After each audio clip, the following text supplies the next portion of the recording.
सभी छात्रों का एक बार फिर स्वागत है गणित दर्पण चैनल पे। आज का हमारा टॉपिक है पाइथागोरस प्रमेय।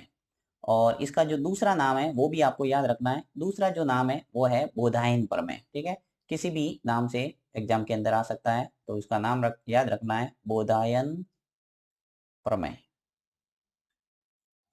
और पाइथागोरस प्रमेय है क्या, सबसे पहले इसकी परिभाषा और उसके बाद में एग्जाम्पल के साथ में इसको सीखेंगे। तो यहाँ पे मैं इसकी परिभाषा लिख लेता हूँ कि किसी समकोण त्रिभुज में, आपको हमेशा याद रखना है कि पाइथागोरस प्रमेय है वो एक समकोण त्रिभुज पर ही लागू होती है। तो किसी समकोण त्रिभुज में, किसी समकोण त्रिभुज में कर्ण का वर्ग, यानी एक पाइथागोरस प्रमेय के अनुसार समकोण त्रिभुज के तीन भुजा होती है और तीन भुजाओं के अलग अलग नाम है। राइट, यहाँ पे कर्ण, लंब और आधार। अभी हम चित्र बना के इसको अच्छे ढंग से समझेंगे। पहले मैं परिभाषा थोड़ी बता देता हूँ जिससे आपको परिभाषा क्लियर हो जाए कि किसी समकोण त्रिभुज में कर्ण का वर्ग, कर्ण का वर्ग शेष दो भुजाओं, शेष दो भुजाओं के वर्गों के योग के बराबर होता है। ठीक है, आपको याद रखना है कि किसी समकोण त्रिभुज में कर्ण का वर्ग शेष दो भुजाओं के वर्गों के योग के बराबर होता है। ये है पाइथागोरस प्रमेय। अब इसको सूत्र के साथ में लिखेंगे तो जल्दी समझ में आएगा कि कर्ण स्क्वायर बराबर होता है कर्ण का वर्ग, यानी कर्ण स्क्वायर बराबर लंब स्क्वायर, लंब का वर्ग प्लस आधार का वर्ग, आधार का वर्ग।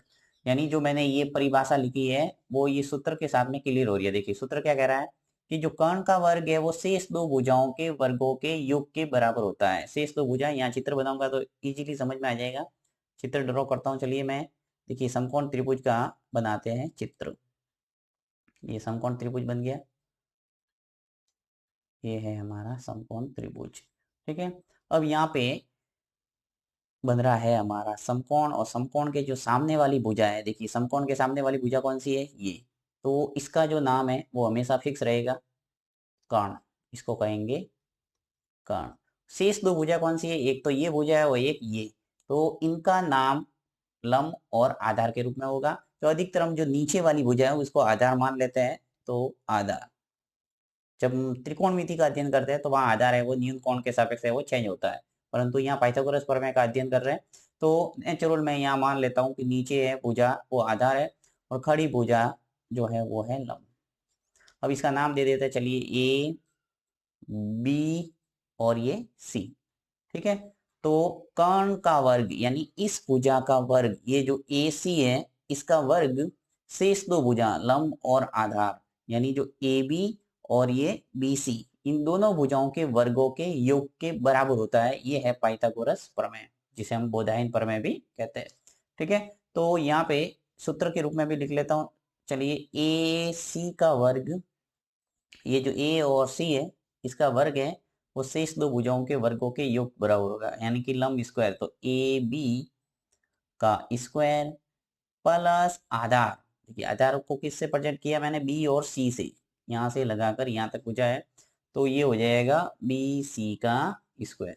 ओके, अब देखिए मैं एग्जाम्पल के साथ में आपको थोड़ा बताऊंगा तो जल्दी समझ में आ जाएगी। तो एक दूसरा डायग्राम है वो ड्रॉ करता हूँ, उससे हम एग्जांपल के साथ में देखते हैं कि किस ढंग से इसका प्रयोग होता है। पाइथागोरस प्रमेय का उपयोग क्या है, पाइथागोरस प्रमेय का उपयोग ये है कि किसी समकोण त्रिभुज में यदि आपके पास में दो भुजा है तो आप तीसरी भुजा है वो निकाल सकते हैं। देखिए कैसे, यहाँ पे मैं बना रहा हूँ एक वापस समकोण त्रिभुज।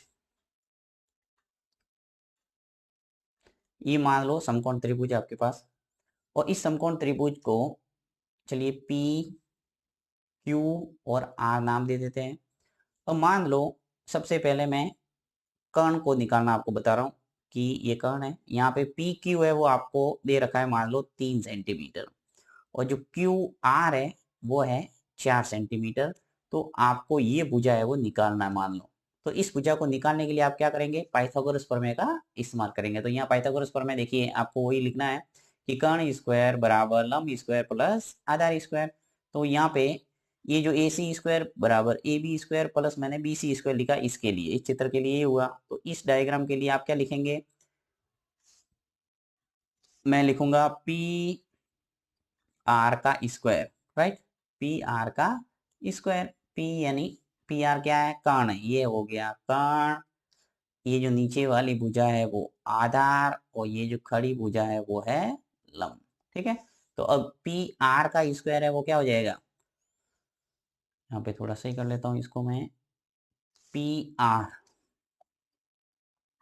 पी आर का स्क्वायर, पी आर का स्क्वायर है वो किसके बराबर होगा, पी क्यू यानी कि लंब का स्क्वायर प्लस क्यू आर यानी क्यू आर यानी आधार का स्क्वायर। अब जो भुजा है नहीं है वो हम निकालेंगे। तो यहाँ पे पी आर मेरे पास नहीं है, ये जो भुजा है पूरी, इस भुजा का मान हमारे पास नहीं है, तो इसको निकालना है। तो ये जो पी आर है इसको ऐसे ही रहने दो, ऐसा का ऐसा रहने देंगे।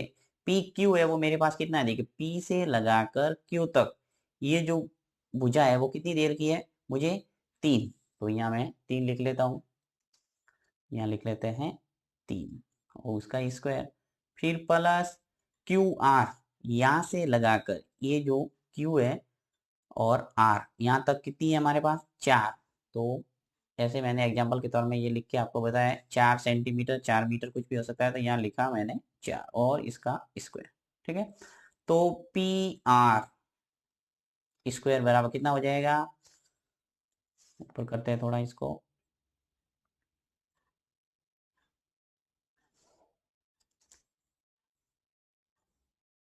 इनका हो जाएगा वर्ग।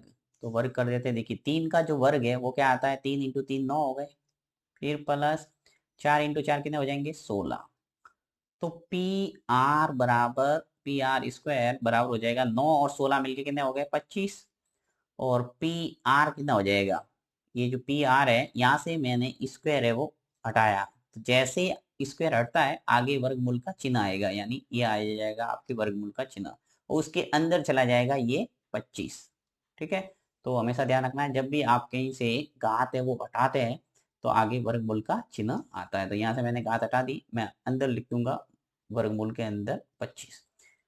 तो पी आर का मान आ जाएगा हमारे पास 5, यानी 25 का जो वर्गमूल है आप सब जानते होंगे अच्छे ढंग से 5 होता है। और यदि वर्गमूल नहीं आता आपको कैसे निकाला जाता है, तो वर्गमूल निकालने की 2 विधियां होती है, एक तो होती है अभाज्य गुणनखंड विधि और एक होती है भाग विधि। तो मैंने भाग विधि भी अच्छे ढंग से समझाई हुई है और अभाज्य गुणनखंड विधि भी आपको बताई हुई थी, नहीं जानते हैं तो आप प्ले लिस्ट में जाके वो वीडियो देख सकते हैं अच्छे ढंग से। तो यहाँ पे पी आर का जो मान है, देखिए पी से लगाकर जो आर तक भुजा है ये कर्ण है, वो कितना आ गया हमारे पास 5 सेंटीमीटर या 5 मीटर, जो भी आपको मान परीक्षा में दे रखा है वो आप निकाल सकते हैं। तो ये तो तरीका हुआ कर्ण निकालने का। अब मैं आपको लंब और आधार ये भी निकाल के बताऊंगा, जिससे बिल्कुल क्लियर हो जाएगा कि किस ढंग से इसका तीनों भुजा हम इजीली निकाल सकते हैं, चाहे तो लंब निकाले चाहे तो आधार निकाले। तो यहाँ पे मैं दूसरी भुजा का एग्जाम्पल लेके बताता हूँ, चलिए।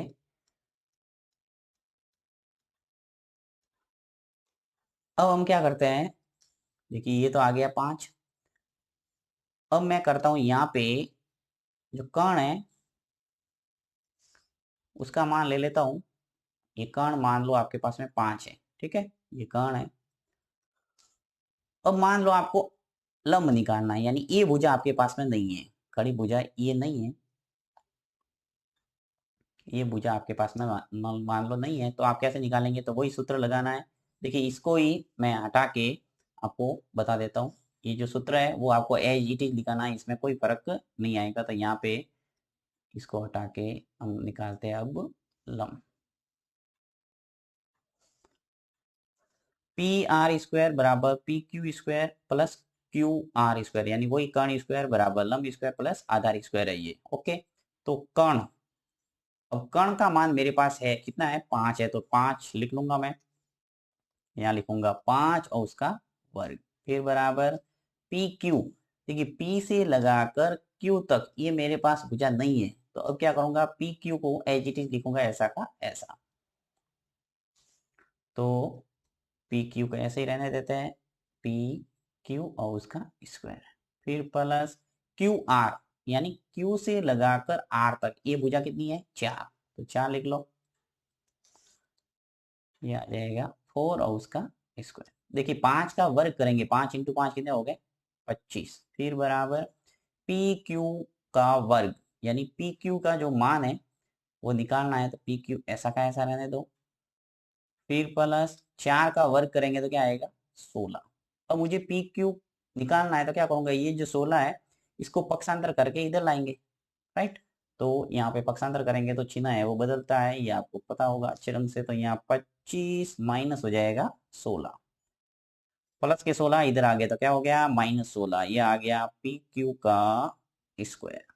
25 में से 16 गए तो क्या बचे 9, और इसका पी क्यू का स्क्वायर ऐसा का ऐसा। अभी मैंने आपको बताया कि कहीं से घात को हटाते हैं तो आगे वर्गमूल का चिन्ह आता है, आगे वाली जो भी संख्या दे रखी है। तो यहाँ से जब हम राइट हैंड साइड से घात को 2 को हटाऊंगा तो लेफ्ट हैंड साइड में 9 के ऊपर क्या आ जाएगा वर्गमूल का सिंबल, तो यहाँ पे आ जाएगा √9 बराबर पी क्यू। ओके, और वर्गमूल 9 यानी 9 का वर्गमूल है वो कितना आ जाएगा 3, बराबर आ गया पी क्यू। तो अभी मैंने आपको देखिए पी क्यू है वो 3 लेके ही सवाल दिया था, तो आपने कितना निकाला था कर्ण 5। तो अभी हमारे लंब हमने निकाला है और आ गया हमारे पास 3, ठीक है। इसी प्रकार